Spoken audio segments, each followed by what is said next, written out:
Boa noite a todos. Sejam todos bem-vindos ao Sion, Centro Espírita dos Mensageiros. Sejamos todos bem-vindos, né? Estamos numa semana de trabalho, graças a Deus. Estamos bem. Estamos aqui ainda na luta terrena, isso é muito importante. E, principalmente hoje, nós tivemos a mesma ideia, todos nós que estamos aqui tivemos a mesma ideia. Nos movimentamos, saímos de nossas casas e viemos até aqui com um objetivo: buscar algum ponto dentro da gente que nos melhore ainda mais. E quando eu digo ainda mais, é porque a gente já vem melhorando há muito tempo. São muitas encarnações que a gente vai vivenciando, experimentando, burilando aquele homem velho que nós somos lá no passado, e a gente vai aos pouquinhos sumindo o homem novo. Quizá a gente alcance o nosso grande objetivo, que é a pureza do espírito, né? Esse é o grande objetivo de todos nós. Chegaremos lá com certeza. Às vezes demoraremos um pouco mais, alguns espertinhos vão demorar um pouco menos, e assim funciona, certo? Com Jesus, dos tempos de Paulo ao nosso tempo. Esse é o tema da palestra da noite, que vai ser ministrada daqui a pouco pelo nosso amigo, nosso companheiro e agora vice-presidente da casa, o Guilherme. Em seguida, ele vai tomar a palavra. Antes disso, eu quero só fazer um comunicado rápido para aqueles que ainda não conhecem, que estão chegando pela primeira vez, ou ainda não sabem desse trabalho que nós fazemos aqui no projeto Velhos Amigos. É uma assistência que a gente tem dado no lar dos idosos. Então, nós fazemos uma arrecadação mensal de todo o material que lá é consumido. Então, aquilo que a gente deseja trazer a título de doação, como álcool gel, fralda geriátrica, né, descartável, material de higiene pessoal, de primeiros socorros, essas coisas que normalmente se consomem muito lá no lar dos nossos velhos amigos, né? Uma vez por mês o senhor vai lá, faz uma visita, passa uma tarde com eles, ouvindo as suas histórias, contando um pouco das histórias para eles, enfim, vivendo com eles um pouco, fazendo um trabalho manual, música, enfim, divertindo eles um pouco para passar melhor o dia, para passar melhor o mês. Outras entidades também fazem isso, é muito interessante. E nós também estamos fazendo na nossa casa o Natal Fraterno. O Natal Fraterno ele é todo ano uma espécie de, esse ano principalmente, né, uma espécie de uma vaquinha virtual. Depois é só nos procurar aqueles que ainda não sabem como é só nos procurar que a gente encaminha daí. E esses valores são arrecadados para comprar uma ceia, uma cesta, enfim, para doar para as famílias socialmente carentes que estão cadastradas aqui na casa, no nosso departamento de assistência. Certo? Então, isso posto, quero chamar a nossa amiga Verinha, né? Ela vai fazer uma leitura, vai fazer a prece, e em seguida o Guilherme vai tomar a palestra. Bom?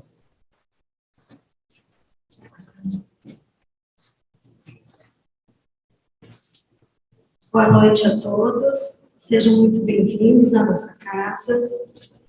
A leitura de hoje será do livro Pão Nosso, de Francisco Cândido Xavier, pelo Espírito Emmanuel.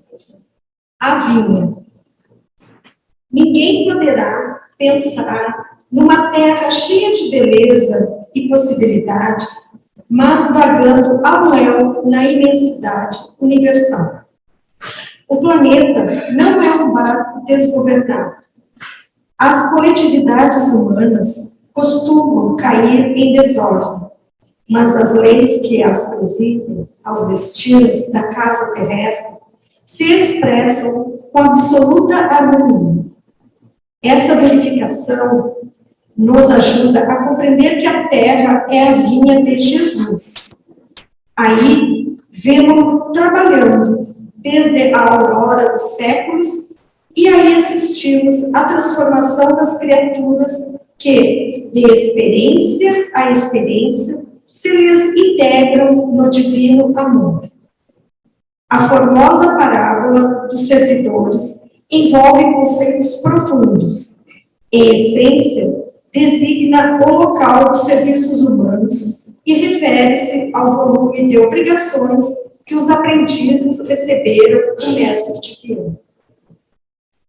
Por enquanto, os homens guardam a ilusão de que o orbe pode ser o tablado de hegemonias raciais ou políticas, mas perceberão, em tempo, o clamoroso engano, porque todos os filhos da razão, corporificados na crosta da terra, trazem consigo a tarefa de contribuir para que se efetue um padrão de vida mais elevado, no recanto em que agem transitoriamente.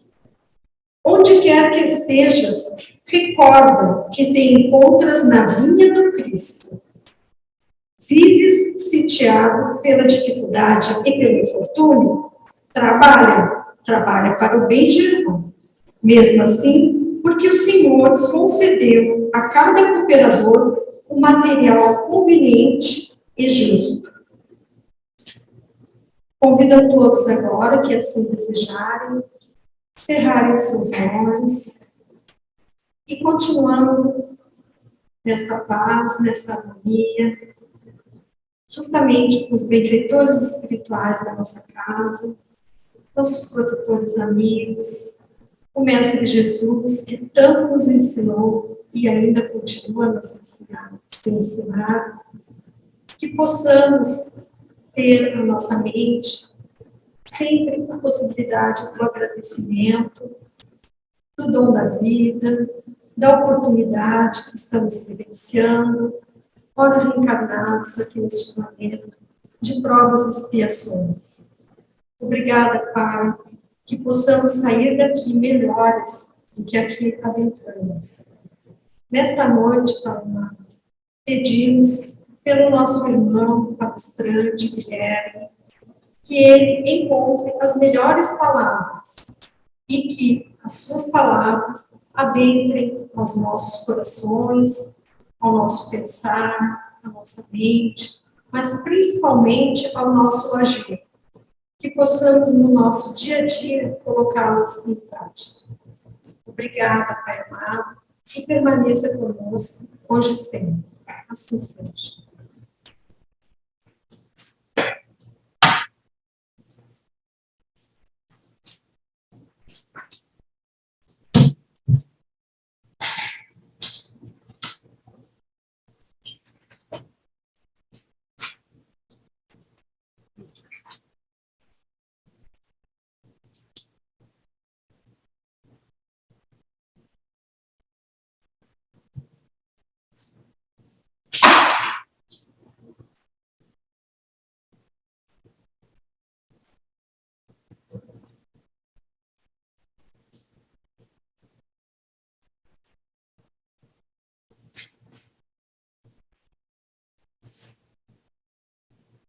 Boa noite a todos, sejam todos bem-vindos a esta casa de comunhão, esta casa de consagração da nossa doutrina, do Espiritismo, que nos convoca sempre à busca da nossa reforma, da nossa memória. E é com muita alegria que hoje estamos aqui, em sintonia não só com a casa, mas também com os nossos ouvintes, pelas redes sociais, que permitem que a nossa mensagem, na verdade, a mensagem de Cristo, tome direções sem fronteiras, assegurando a todos a oportunidade da compreensão da vida, de onde vem, onde se encontra, para onde vai. Hoje a casa e praticamente o seu reinício das atividades, que está assim abrindo suas portas em segunda reunião, está retomando os passos das possibilidades que nos cabem de estender nossas atividades para a maior amplitude possível, restringindo, de certa forma, estávamos nos aspectos materiais, mas, por certo, sabemos todos nós que os nossos pensamentos não têm limites e eles se entrelaçam nas boas vontades, nos desejos de estarmos sempre juntos em um propósito comum. E é nesse propósito comum que estamos abrindo neste mês de dezembro, um mês em que a sintonia com Cristo se torna um pouquinho mais sutil, um pouquinho mais íntima. De certo modo, temos todos a percepção desta vibração. Por quê? Porque toda a humanidade passa a, de certa feita, estabelecer um pensamento voltado ao Cristo. É certo que o Cristo está sempre e full time, pensando em todos nós, mas nós sabemos o quanto ainda deixamos de pensar nele. E é aí que chamamos em destaque este mês, para percebermos o quanto a mensagem de Jesus se faz mais presente, independente das crenças, toma uma vibração diferente este período. E é neste período que nós trazemos a temática de hoje, com Jesus nos tempos de Paulo ao nosso tempo. Nessa proposta de refletirmos sobre o nosso mestre e entendermos a caminhada que nos cabe a partir da sua presença na Terra, com sua mensagem, com sua boa nova, há mais de 2000 anos, estamos aqui sendo chamados a refletir sobre esses 20 séculos. Claro que não vamos trabalhar toda essa trajetória em detalhes que não caberiam nos propósitos desta palestra.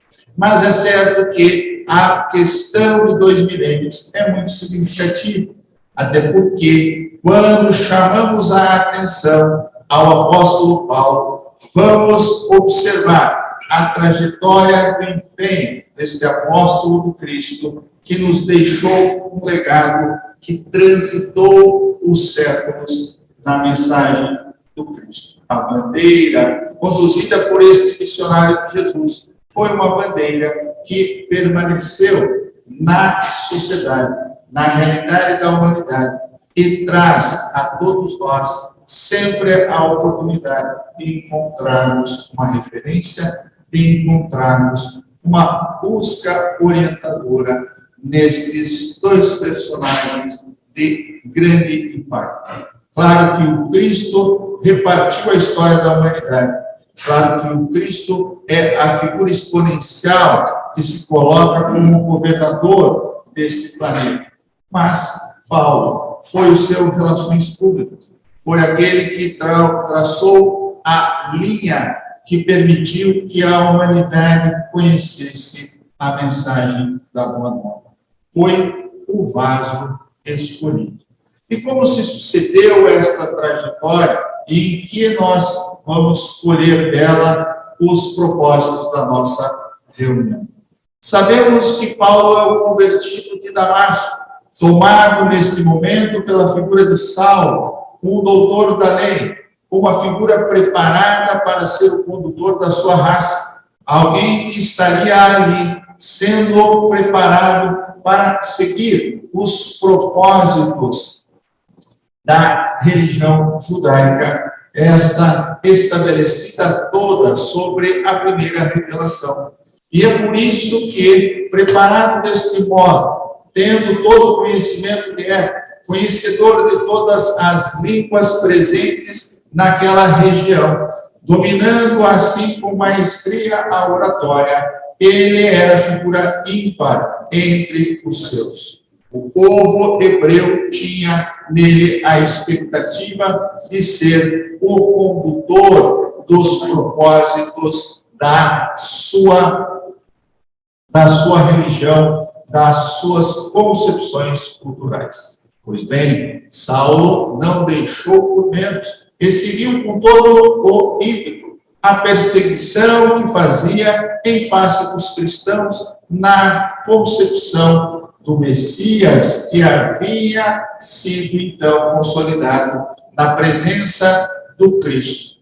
Cristo este retirado das condições em que foi repelido, mas repelido na mesma condição da mensagem trazida no Velho Testamento por Isaías. Assim, nós vamos perceber que, vinculado à religião mosaica, apegado aos preceitos do Velho Testamento, totalmente amarrado, Saulo seguia ensandecido. Mas, se de certa forma havia este ímpeto de certa loucura, estava ali presente uma condição de entrega, uma condição de luta, uma condição de levar às últimas consequências aquilo que se acreditava. E é exatamente nesta condição que nós vamos encontrar Saulo no caminho de Damasco, buscando então levar adiante o que seria a sua crença, o seu desejo de fazer com que Moisés prevalecesse sobre aquela ideia que lhe parecia totalmente desarrazoada, de um Cristo que assim sucumbiu diante de dois malfeitores, entregando-se numa cruz, entendido por aqueles seus seguidores como sendo o Messias esperado pela religião do seu povo. Assim, Saulo, não concebendo esta ideia, segue perseguindo os cristãos daquele momento, ainda não tomados por esta referência. Eram apenas os chamados seguidores do homem do caminho. É assim, então, que os seguidores do homem do caminho tomavam, portanto, esta postura de aceitar Jesus como o Messias esperado pela religião judaica. Mas quando percebemos que Saulo avança na busca da perseguição que entendia justa, ele vai encontrar logo as portas de Damasco, numa peregrinação de quase 400 quilômetros que vai de Jerusalém a Damasco. Ele vai encontrar ali, naquele momento, uma situação inusitada. Ele vai ver o Cristo em uma mediunidade que aflora e que permite que ele escute e veja Jesus que lhe aparece. Ele diz: Saulo, por que me persegues? Esta manifestação faz com que Saulo caia, tome, portanto, uma posição de prostração, e nesta condição nós vamos perceber que ele encontra um novo caminho. O seu encontro com o Cristo é arrebatador, porque ele vê o Cristo que ele, vamos dizer, subjugava. Ele vê o Cristo que ele perseguia. Ele vê diante dos seus olhos e ouve alguém que lhe vem não cobrar os seus desativos, mas exatamente solicitar a reflexão que era perfeitamente possível neste irmão.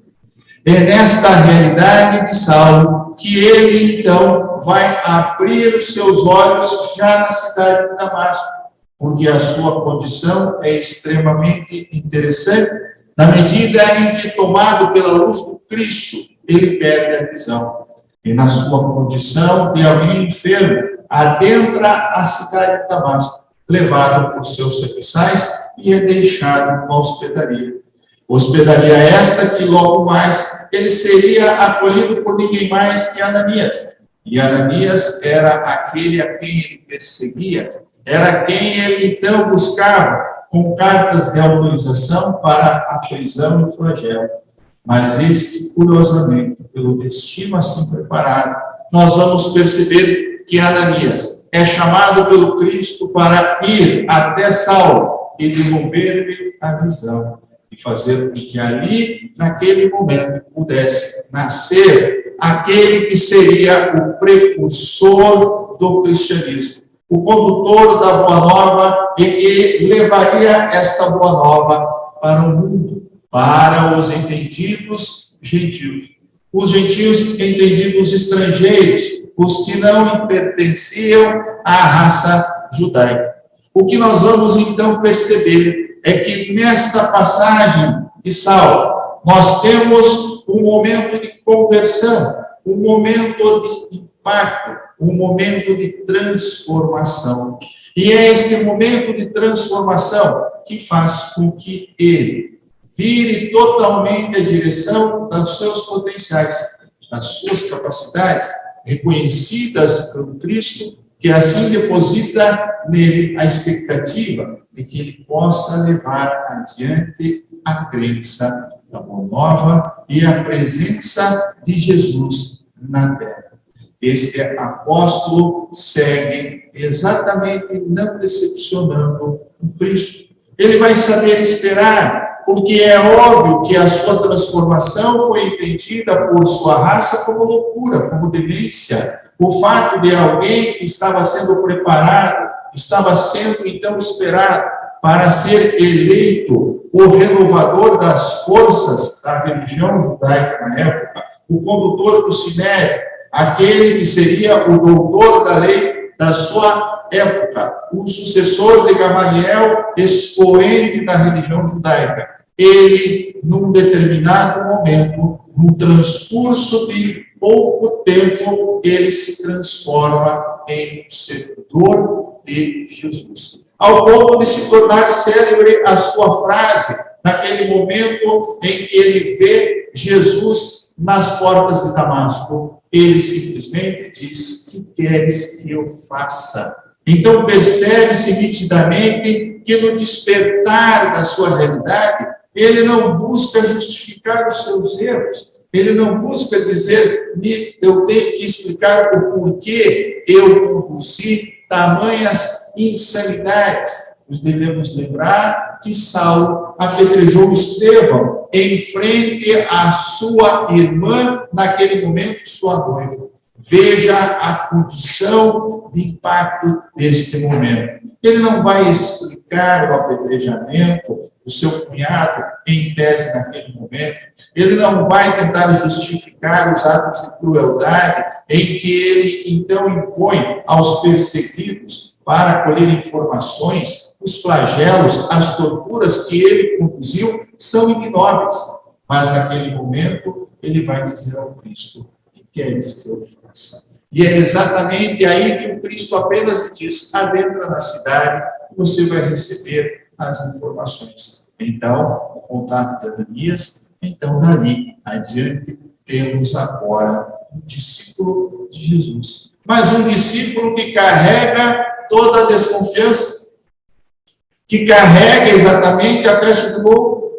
Um lobo que estava sendo assim imaginado pelos seguidores do Cristo, que eram perseguidos, mas agora não mais perseguidos. O que era o lobo, agora transforma-se em uma ovelha do Mestre. Como entender isso? Como acreditar nisso? O próprio Ananias questiona Jesus: "Mas, Mestre, eu ir lá falar com Saulo, tem certeza que é isso mesmo?" E é isso que então Jesus diz a Ananias: "Sim, vá lá levar a ele, conforme estou solicitando." Ananias foi. Mas é claro que bateu naquela hospedaria com os receios naturais de alguém que conhecia toda a fama de Saulo, que sabia que ele perseguia naquele momento.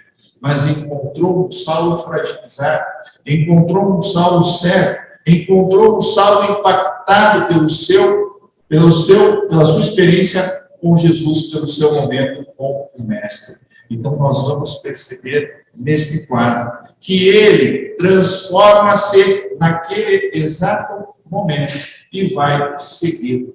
Muitos de nós imaginamos que Saulo se transformou em Paulo naquele momento.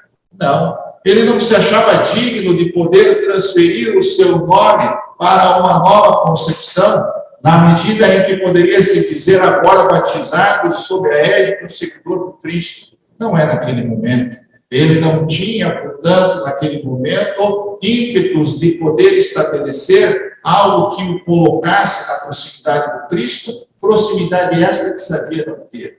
É por isso que nós vamos ter um Saulo que vai permanecer 3 anos no deserto, mais 3 anos na atividade de tecelão humilde, até que então, quase 7 anos após este momento, surge um Saulo servidor das igrejas de Antioquia, onde ele começa simplesmente como um simplérrimo diácono, e na sequência toma, portanto, a confiança, agasalha, portanto, a presença dos mais próximos do Cristo, e assim, então, começa uma trajetória que vai resultar nas viagens de Saulo, que inicia suas viagens como Saulo, e na ilha de Chipre, numa oportunidade impactante agora para um discípulo do Cristo que tem a convicção que sabe o que faz. Nós vamos ter, portanto, um Saulo estabelecendo as forças das suas vibrações em comunhão com o plano maior, e ele vai impor a cura do procônsul Paulo Sérgio, que ele então promove a cura diante dos presentes. E também, numa situação que se assemelha, uma passagem também impactante em Atos dos Apóstolos, nós vamos ter para Jesus um simples promotor de interesses de época, ele então tomado na ideia de um mentor espiritual do procônsul romano, combatia Saulo naquele momento, entendendo como embusteiro, quando na verdade para Jesus é que se colocava neste papel. Mas é interessante o fato de que para Jesus é levado à cegueira pela imposição de Paulo, que na sequência então lhe devolve a visão, e este fato de Saulo, ainda Saulo, impor este acontecimento, tirou a visão de Bar Jesus e devolveu, tal qual fez com ele Jesus nas portas de Damasco. Abre então novamente a visão a Bar Jesus. E neste momento, impactado pelo acontecimento, reflete ele com Barnabé, que lhe acompanhava nesta primeira viagem da ilha de Chipre, reflete sobre este acontecimento e faz com que, então, para marcar este momento, em reconhecimento a toda a sua trajetória e a figura do próprio Estevão, a quem ele mantinha como o seu mentor e que lhe acompanhava lá naquele momento bastante traumático, nós vamos ter, então, um Saulo que se transforma em Paulo. Na verdade, passa a adotar o nome Paulo, acolhido no momento que teve com o procônsul romano, a cura do procônsul, da visão retirada e devolvida ao seu mentor espiritual, e que assim, então, passa este mentor a seguir a boa nova, interessado em compreender como é possível alguém ter tamanho poder, tamanho domínio, tamanha concepção. É por isso que vamos perceber a figura de Paulo como, então, um condutor de ações de convicção e de determinação. Mas alguém que, por mais que seguiu em pregação, em viagens, expondo a boa nova, nunca deixou de ser o simples e humilde tecelão. Nunca viveu, portanto, às expensas de ninguém, sobreviveu em todas as suas trajetórias, caminhou por 12.000 quilômetros, transitou pela Macedônia, pela Ásia, pelo Mediterrâneo, em viagens que perduraram em torno de 5, 7, 10 anos, e tudo isso em circunstâncias que apenas detinha a boa vontade e as roupas do corpo e a habilidade de poder chegar nas pequenas comunidades, encontrar trabalho e oportunidade de divulgar a boa nova. Determinado, então, seguiu este que assim exemplificou, que não basta simplesmente confiar, acreditar e ter a certeza de que está seguindo a verdade. É importante praticá-la, é importante exercitar, É importante, então, avançar, fazendo do tempo aquilo que possa realmente justificar a nossa transformação. É por isso que percebemos que Jesus, ao surgir para este apóstolo, que se transformou apóstolo na sua condição de envolvimento com o chamado de Jesus, com a entrega ao chamado de Jesus, nós vamos observar uma referência que se abre a todos nós, que vem e acompanha os tempos, que vem e demonstra a importância da entrega e do comprometimento, mas uma entrega que se apresenta nos nossos atos, nas nossas atitudes, na nossa certeza, na determinação que estava presente com este Saulo e depois Paulo, que entende que tem na sua convicção a possibilidade de fazer, então, com que as forças divinas hajam a sua vontade, porque a sua vontade é a vontade das forças divinas. Por isso, a trajetória impactante deste Paulo, que vai proferindo as palestras, vai fazendo conhecer Jesus a todos os povos daquela região, povos idólatras, povos politeístas, povos ateus, e que ele então segue distribuindo o conhecimento de uma boa nova, de uma nova realidade, de uma realidade que chega para que possa ser entendida e compreendida, e assim transformar a vida de todos que a conhecem, que a recepcionam, que a tomam de coração. É importante, então, perceber que Paulo representa o esforço, representa a determinação, representa a sua recuperação, porque de um perseguidor, torturador, de um cruel, então, tomador da paz dos cristãos, ele se faz um pleno defensor, ao ponto de seguir uma trajetória de em torno de 7 décadas e terminar totalmente regenerado. Então, é algo marcante, porque pelas leis divinas nós sabemos que toda a ação vai ter uma reação. E é por isso que Paulo, na sua caminhada, ela não se fez de aplausos e milagres, ela se fez de lutas e de desafios, porque em muitos locais foi apedrejado, em muitos locais foi preso, em muitos locais foi torturado, em muitos locais foi repreendido, em muitos locais enfrentou os flagelos que foram consolidando na sua determinação como alguém que ia se libertando de todos os erros e de todos os equívocos. Mas Paulo se queixou, reclamou, ou em algum momento desacreditou de que deveria prosseguir e seguir? Nunca. Em todos os momentos da sua trajetória, ele avançou. Em todos os reveses, entendeu que aquilo era algo a fortalecê-lo e não a repreendê-lo ou assim diminuir o seu interesse de prosseguir. É exatamente assim que vamos observar a importância de esforço, a importância de determinação. Sabemos pela doutrina espírita as múltiplas reencarnações. Sabemos das nossas existências pretéritas, no sentido de que elas nos trouxeram até aqui. Podemos ter o abençoado apagar da nossa memória. Mas é óbvio que então percebemos que a nossa história, condensada no que somos hoje, é uma realidade inegável.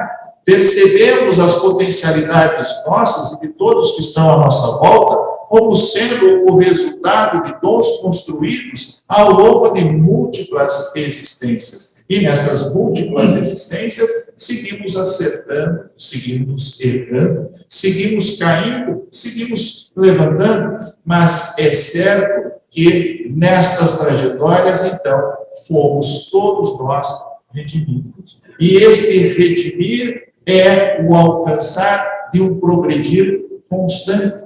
Mas o que nos faz voltar o pensamento a este irmão Paulo é que ele conseguiu isso em uma encarnação. Ele conseguiu, em uma encarnação, sair do lodo à plena ascensão. E é exatamente neste seu exemplo que nós vamos perceber para todos os tempos a ideia de que cabe a nós fazer um bom proveito do tempo. É exatamente aí que nós temos que entender o que fez Paulo, trabalhou e se vinculou ao Cristo em todos os momentos, aproveitando todos os dias. Uma passagem marcante do Cristo nos leva a uma boa reflexão, ao que normalmente nos coloca em determinado momento a refletirmos sobre: será que temos uma forma mais simples de prosseguir? Fala-se que em determinada reunião, na casa simples de Simão Pedro, tomados ali estavam os apóstolos em volta de Jesus, como faziam todas as noites à luz de um estudo do Evangelho, que era conduzido por ninguém menos que Jesus. E diz que, então, em certa ocasião, confabulavam sobre os poderes do Cristo. Afinal de contas, o dia tinha sido de grandes emoções, porque então tinham acompanhado o Cristo, que tinha limpado os leprosos, que tinha devolvido aos paralíticos a movimentação, que tinha então assegurado a visão aos cegos, que tinha, portanto, levantado aqueles que quase mortos ou mortos pareciam. E assim, como dormir tranquilo ao lado de alguém que tinha produzido durante o dia tantas situações inusitadas? E assim foi de Isabel, a mãe de Tiago e João, que ali se encontravam, os filhos de Zebedeu, que ela então pergunta: ele deve ter o talismã? Ele deve ter algo mágico? Mestre, você não tem algo que nós poderíamos nos servir para talvez realizar os feitos que você realiza? Então surgiu a pergunta, e é claro que não menos todos que estavam naquele ambiente voltaram os olhos para Jesus. Será que existe algo que possa resolver? Assim, então, como você conduz com tanta maestria e com tanto impacto feitos dessa natureza, então nos diga. E é assim que Jesus, que é então referenciado em todas as passagens como alguém que estava sempre de bom humor. Jesus estava sempre, portanto, atencioso e num clima de harmonia que só ele, então, assim traduzia em realidade. E nesta condição memorada, ele disse: sim, existe um talismã. Existe um objeto com o qual tudo pode ser resolvido. Existe um objeto que vocês poderão encontrar a comunhão com o Pai na forma mais íntima. Existe um objeto que pode solucionar todos os males, que pode trazer todos os prazeres, que pode assegurar a todos o saciar das necessidades, que pode realmente transformar, porque este objeto é muito poderoso. E ele tem esta capacidade, então, de conduzir aquele que possa se encontrar nas mais, digamos, mesquinhas, dificultosas, problemáticas situações, a um estado de plena recuperação. Todos, então, ficaram assim, né? Onde está? Nos mostre este talismã, onde podemos encontrar.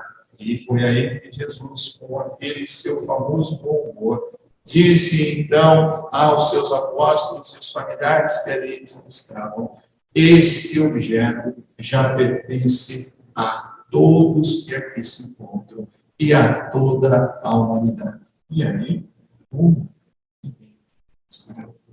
nome deste objeto se chama hora. As horas são a base de tudo que existe no mundo, porque nada se realiza neste mundo que não seja em determinada hora. E é assim que todos vocês e todos que trilham no mundo têm para si a oportunidade de fazer bom uso das horas, porque o tempo é o maior talismã a assegurar a todos a oportunidade da transformação, a oportunidade da mudança, a oportunidade da evolução. Todos, portanto, ficaram reflexivos e não preciso dizer que ninguém mais perguntou nada naquele momento. Mas este, então, aconteceu. E assim se fez na simplicidade de uma conversa em uma casinha extremamente humilde. Nós vamos perceber a grandeza desta fala, que nos mostra que todos nós temos o tempo. Mas que fazemos do nosso tempo? Como utilizamos o nosso tempo? Que destinação damos ao nosso tempo? E é exatamente aí que precisamos entender que o tempo precisa ser aproveitado, precisa ser trabalhado, precisa ser moldado e nele construído o mundo que desejamos dentro de nós. O que o mundo se transforma, a nossa transformação. É a referência de Paulo se transformando, aproveitando o seu tempo, como ninguém que tenha trilhado a condição de encarnar nesse mundo o fez. E é exatamente naquele recordista Paulo que conseguiu, então, este feito inusitado, trabalhando os segundos, os minutos, os dias, todos os tempos, o tempo da sua vida.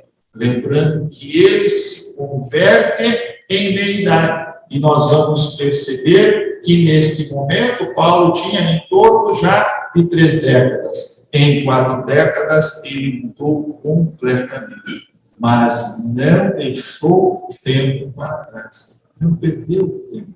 Fez o uso do tempo no trabalho, na dedicação e no esforço. É importante entendermos que o servidor que vai alcançar esta plenitude de transformação interior é aquele que vai fazer o bom uso do tempo. É aquele que vai, portanto, conduzir a sua sociedade, o seu meio, pelo bom exemplo. E é nisso que devemos compreender.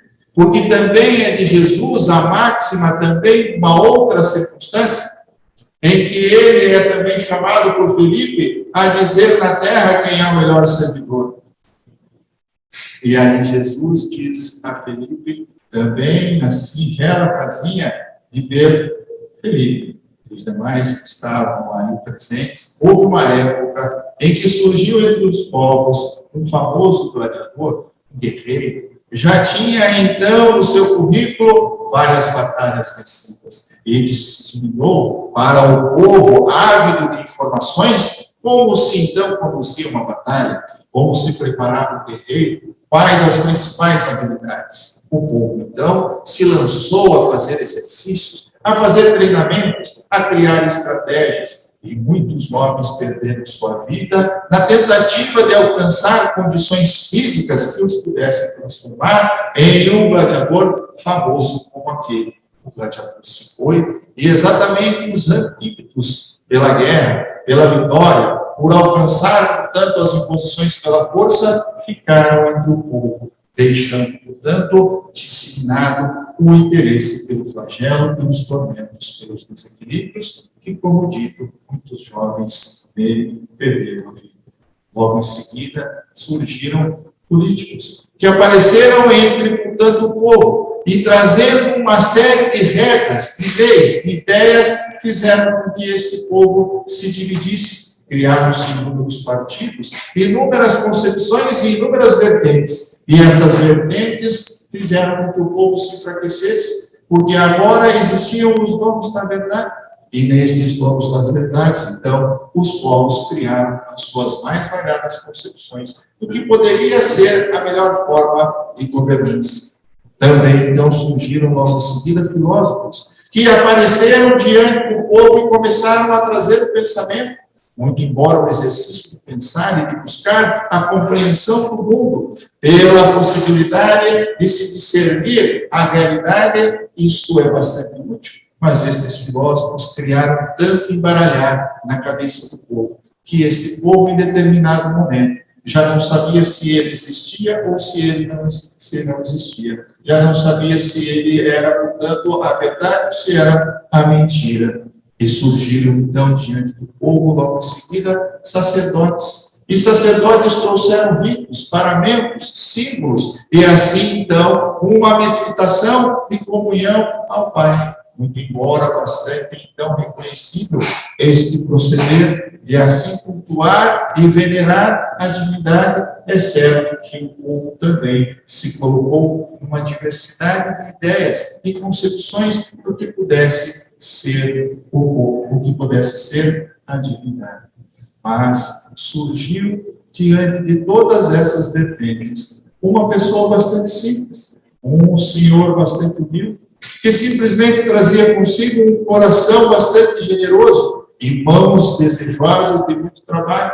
Tomou um pequeno campo e o cultivou, plantou, trabalhou, plantou árvores, fez com que aquela mesga de terra produzisse, transmitiu a sua experiência, juntou aqueles que estavam desejosos a colaborar, encheu os celeiros. Assim, então, apaziguou a fome do povo, estabeleceu ali, diante da comunhão dos interesses, criou escolas, estabeleceu vínculos, e neste ambiente de trabalho e dedicação, de troca de experiências, de busca do desenvolvimento, progrediu-se ali a forma melhor de se encontrar o que era a defesa, surgiu ali a melhor forma de condução política, entendeu-se ali a melhor modo de pensar a natureza pela filosofia, e naquele espaço também se encontrou o melhor modo de cultuar e agradecer a divindade.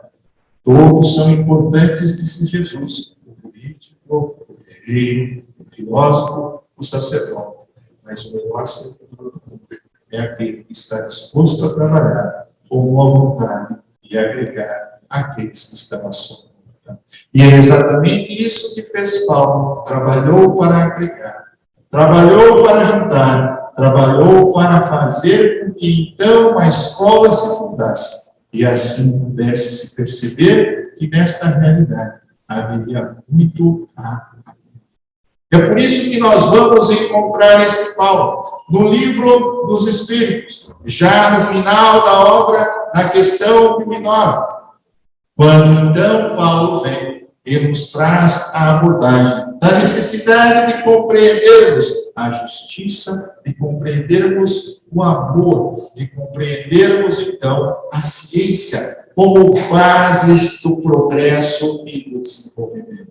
Então, Paulo nos esclarece a necessidade desta abordagem que assim é oportunizada a ele, como uma marca junto ao livro dos Espíritos deste apóstolo de Jesus e da humanidade, em que ele então nos diz que, seguindo esses preceitos, a justiça de a cada um segundo suas obras, do amor que envolve o acolhimento pleno em fraternidade, e de respeito à natureza pela ciência que se descortina ao homem, abrindo os seus horizontes e esclarecendo a sua ignorância, existe então um progresso. Um progresso que é assegurado pela maturidade da humanidade, que deve entender, tal qual ele já dizia lá, no primeiro século, que assim então, quando eu era criança, me alimentava como criança. Mas, quando então somos adultos, devemos ter o alimento do adulto.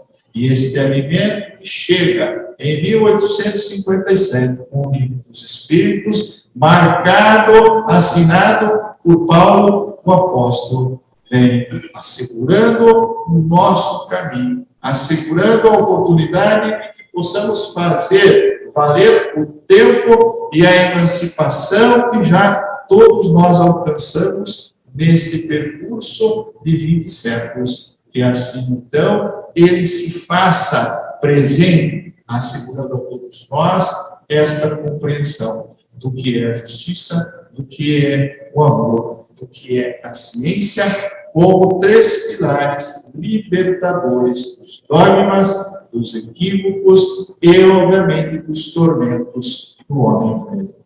E todos nós possamos, então, ter a clareza e ter a certeza de que, seguindo com Jesus, tomando o bom exemplo deste recordista Paulo, podemos fazer o uso do nosso tempo como nunca fizemos em outras existências. E, a partir deste bom uso, compreender a justiça, compreender o amor, compreender a ciência que dissolve a nossa ignorância, e todos nós formarmos e estruturarmos um homem novo, liberto e preparado às conquistas superiores da vida espiritual. Que a paz do Cristo esteja com todos os irmãos aqui presentes, encarnados e desencarnados, e que se encontram sintonizados com este momento pelas redes que levam os nossos pensamentos, que sejam os pensamentos de Jesus e de Paulo, a adentrar e levar esta paz, esta reflexão a todos os lares. Muito obrigado.